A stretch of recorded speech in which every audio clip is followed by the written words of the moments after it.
Hey guys, welcome back to Toy Foolery. I'm your host, Pigface McGee, and today we are taking a look at the X-Men 97 Bishop. I'm excited about this figure. I was a huge fan of the original Toy Biz figure, even though that one was a little wonky, the variation with the bald head and the Jericho one. And then also a fan of the Marvel's Legends, the Hasbro Bishop with the Jericho. Both really good figures. Let's see if they kind of decided to be a little lazy and get some reuse out of those molds, or if this is brand new all around, and also if it's worth the money. But first, before we do that, let's do what we always do and see if this box is better than your mother's. First things first. So on the front, we get some cool artwork of Bishop, the X-Men 99 logo, and the figures in this wave on top. I wonder if the next wave will have different figures on it, on different characters in the upper right corner. Right now it's just the figures from this wave. On the back, we see all the figures in the wave, which are in the box, and a render of Bishop. And that's it. The box is I really do like the artwork for Bishop on front.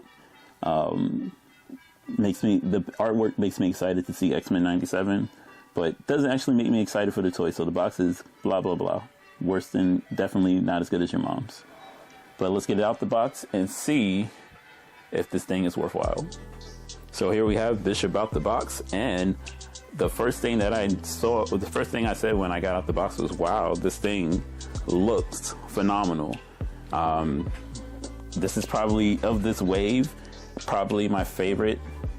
I mean, I have Storm and Wolverine as well. I didn't get Gambit and Rogue because they look like the exact same figures that were Target exclusives, just repainted. And this is something I don't do, is buy repainted figures, because I'm just against it. You won't see me with a bunch of different Transformers. I won't get a different Transformer just because it has a different name and a different color. But anyway, let's look at the detail on this thing and see if it's worthwhile. So first thing I noticed when I took it out the box was the detail on the M on his face. And I'm not sure if you can see that, but it is phenomenally done. It's really good detail on the M, kind of contours to his face, so that's actually really cool.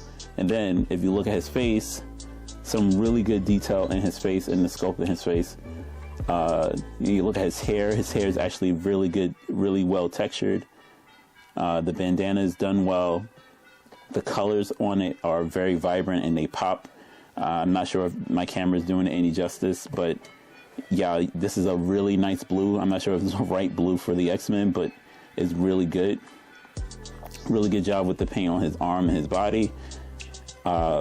Really good figure overall just from the look.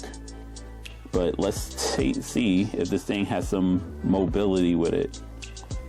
So we have double jointed elbows, but because he has such big arms, he cannot move that much. Let's see.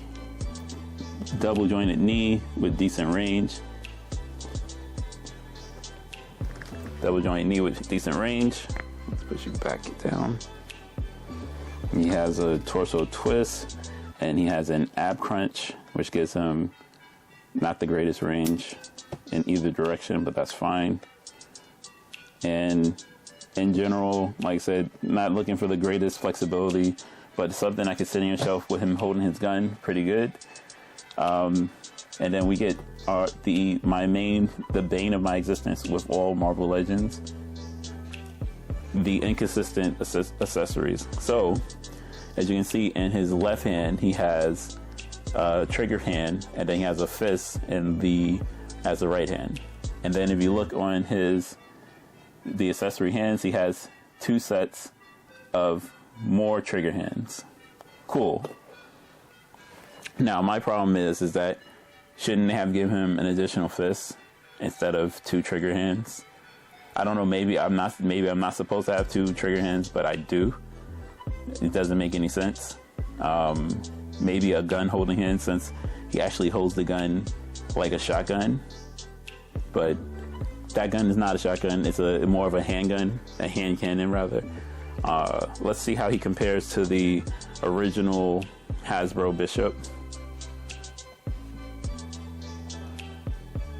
And as you can see, there is way more detail in the old Bishop. I'm not a fan of the Jericho look. I actually do like the head sculpt on the other figure better, just the face sculpt itself better. But the amount of detail that actually went into this Bishop is astounding, especially things like all the pouches on his straps. The gun is way better. Yeah, but as you can see, and I'm shocked and amazed, this is not a bunch of reuse. They actually have a brand new mold, or they repurpose a different mold to make this Bishop. But I do like the head sculpt of the old Bishop better for the detail, but not the actual shape. So it's a little weird. Yeah, well, there you have it. Now, I guess the question that comes up, is this a buy? Should you skip it? Should you chuck it in the trash?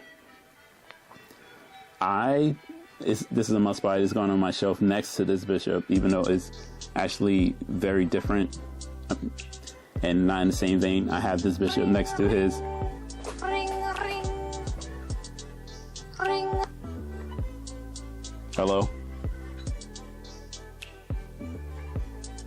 Hello?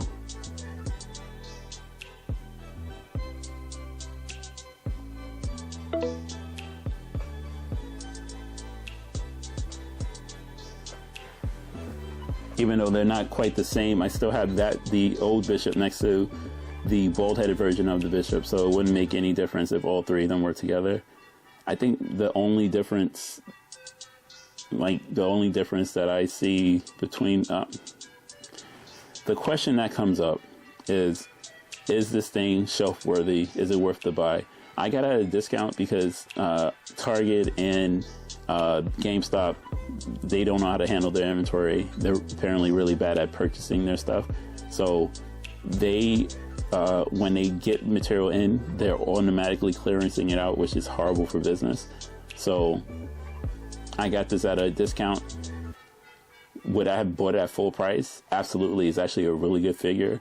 But now that it's a couple of months old, I say, hey, wait for a discount, get it at a discount. But yes, get it. It's definitely worth your money. It's a really good figure. Anyway, that's it for me. I'll catch you guys in the next video.